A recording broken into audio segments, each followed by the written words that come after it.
घर का शांत वातावरण। रौनक अपनी माँ ललिता, भैया विकास और भाभी अंजलि के साथ बैठा हुआ था। रौनक कुछ सोच में डूबा हुआ था, जैसे कुछ बड़ा फैसला लेना चाहता हो। तभी वह बोल पड़ता है।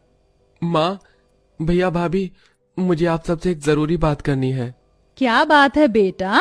तुझे किस बात की चिंता है? हम तेरे अपने ही हैं सब। जो भी कहना है बेझिझक कह। अरे ये तो कुछ खास लग रहा है। हमारे छोटे भाई को कोई बड़ी बात करनी है। क्या मामला है? थोड़ा ध्यान दिया जाए। हाँ, बोल छोटे, क्या जरूरी बात है? हाँ बोलो रौनक, हम सब तुम्हारी सुनने के लिए तैयार हैं। माँ, मुझे श्रेया से प्यार हो गया है। वो बहुत ही समझदार और खूबसूरत लड़की है, लेकिन उसके घर वाले बहुत अमीर हैं। अमीर घर की लड़की? बेटा क्या तूने ये ठीक से सोचा है? अमीर घर की बहू हमारे साधारण परिवार में कैसे एडजस्ट करेगी? हाँ रौनक, माँ सही कह रही है। अमीर घर के लोगों का रूखा रवैया होता है। उन्हें अपने पैसों का बहुत घमंड होता है। मैं जानता हूं कि श्रेया का परिवार अमीर है, लेकिन श्रेया ऐसी नहीं है। वो बहुत सादगी से रहती है और मुझे यकीन है कि वो इस घर में सबके साथ मिलकर रह सकती है। बस आप लोग एक मौका दीजिए। प्यार अगर सच्चा हो तो मुश्किलें भी रास्ते से हट जाती हैं।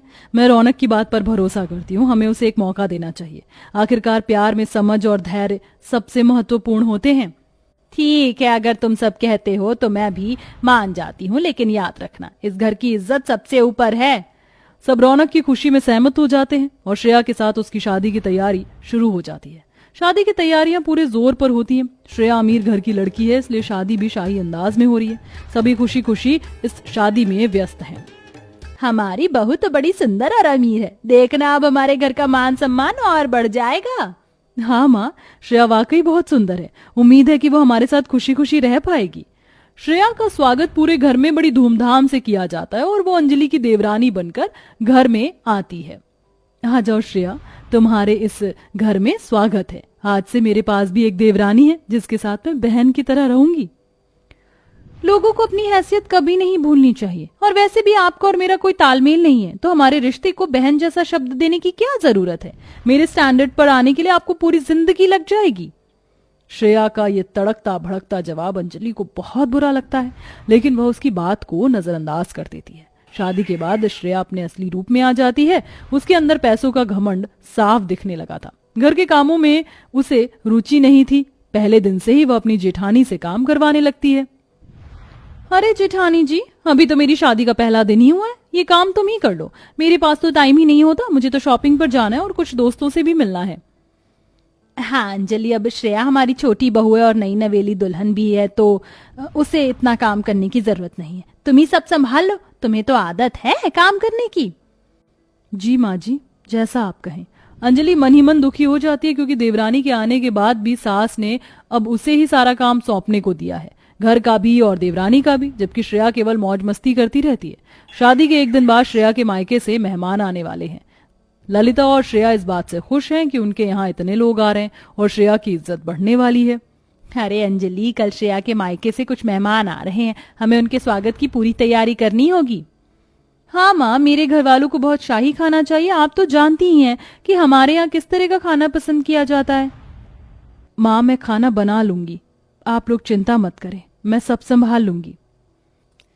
अंजलि ये बात उत्साह में कह तो देती है, लेकिन उसे अंदाजा नहीं होता कि मेहमानों की लिस्ट में 100 लोग आने वाले हैं और 100 लोगों के लिए खाना बनाना कितना मुश्किल होता है। अगले दिन अंजलि रसोई में सुबह से खाना बनाने में जुट जाती है। श्रेया के घर से मेहमान आने ही वाले होंगे, मुझे जल्दी जल्दी काम कर लेना चाहिए। बहुत कुछ बनाना है अभी तो। कुछ ही देर में श्रेया के मायके से 100 लोग घर में आ जाते हैं। उन्हें देखते ही अंजलि बहुत ज्यादा हैरान हो जाती है। हे भगवान, कहीं मैं कोई सपना तो नहीं देख रही हूँ क्या? मेरी अमीर देवरानी के घर से 100 लोगों की पूरी पलटन आई है। अंजलि बहुत ज्यादा परेशान थी। ऊपर से उसे रसोई में अकेले ही 100 लोगों की अलग अलग फरमाइशें पूरी करनी थी। 100 लोगों की फरमाइशें उसे परेशान कर देती हैं। अरे मुझे तो सिर्फ पंजाबी खाना चाहिए, पनीर और दाल मखनी बनाओ, साथ में सरसों का साग और मक्के की रोटी भी। हमें तो साउथ इंडियन खाना पसंद है, इडली डोसा सांबर बड़ा, ये सब बनाइए हमारे लिए।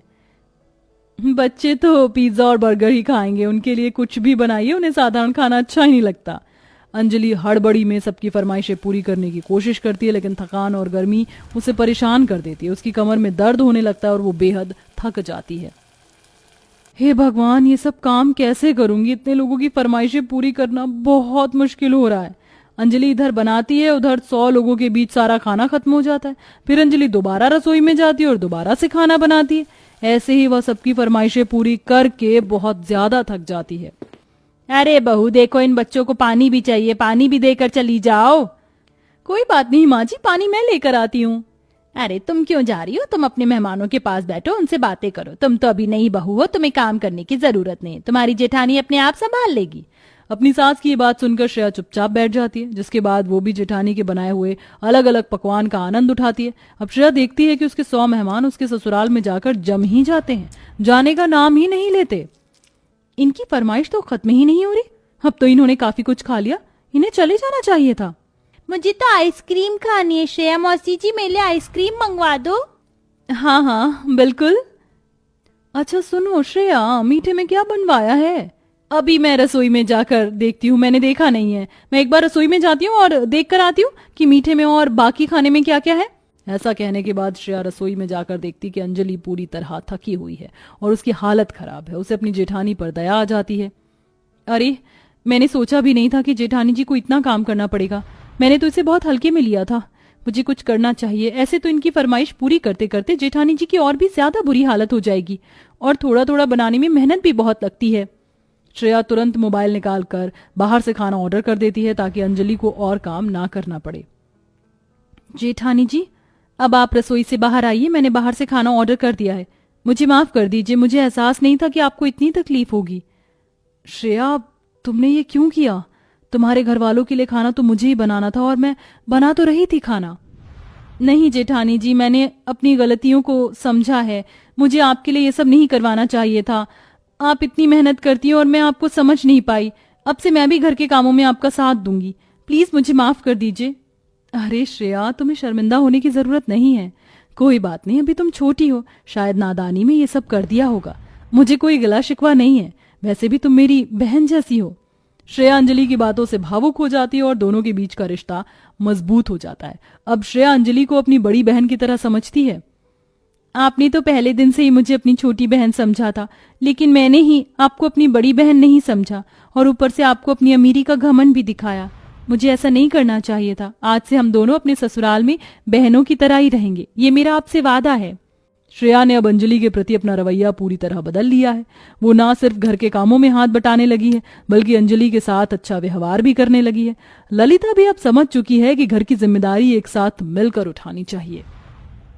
श्रेया, अब मुझे तुझ पर गर्व है। तूने जो किया वो एक सच्ची बहू की निशानी है, और बड़ी बहू हो सके तो मुझे माफ कर देना। श्रेया के आने के बाद मैं तुम्हें कुछ समझी ही नहीं, लेकिन अब से ऐसा नहीं होगा। मेरे लिए तुम दोनों ही एक समान हो। माँ जी, कुछ समय के लिए मुझे बुरा तो लगा था, लेकिन अब आपको इस चीज का एहसास है, मेरे लिए इतना ही काफी है। बाकी मुझे किसी से भी कोई गिला शिकवा नहीं है। और अंजलि, तुमने जिस तरह इस परिवार को संभाला है वो काबिले तारीफ है। हम सब तुम्हारे बहुत आभारी हैं। इस तरह आखिर में सब कुछ ठीक हो जाता है। अब देवरानी जेठानी मिलकर घर को एक साथ संभालती हैं और एक साथ बहनों की तरह रहने लगती हैं। इस तरह कहानी का अंत खुशहाली से होता है। वैसे दोस्तों, क्या आपने कभी इतने सारे लोगों का खाना बनाया है? कैसा था आपका एक्सपीरियंस? कमेंट करके जरूर बताएं।